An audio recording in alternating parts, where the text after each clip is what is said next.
Ассалаумағалейкум қазақ елі футбол жанкүйерлері.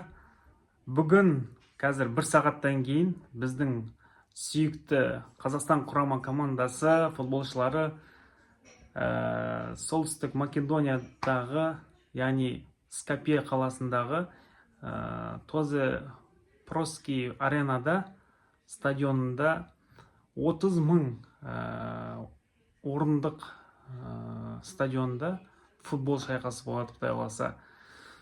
Енді Северный Македонияның футболшылары әрине біздің алдымызда бұрындары 2 рет жеңген болатын.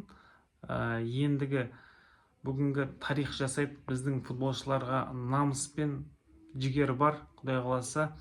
Осы ойында Солтүстік Македонияны жеңеді деп үміттенеміз. Бәріміз қолдайық, лайк басайық, тіркелейік.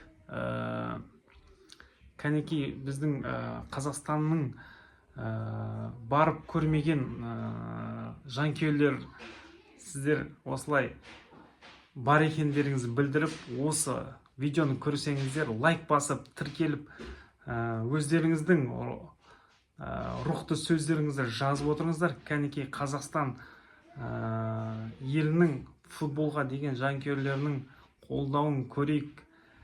Біздің қазақтың жігіттері осы Лихтенштейнмен ойнағанда 4-0 болған. Біз жеңіске жеттік, ағайындар. Ендігі осы қазір бір сағаттан кейін болатын ойында біздің Қазақстан елі жеңіске жетеді деп үміттенеміз. Баршаңызға сәттілік, достар.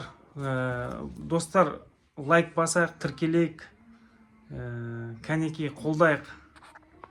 Жеңіс тек қана алға. Намысты жігіттер, давайте.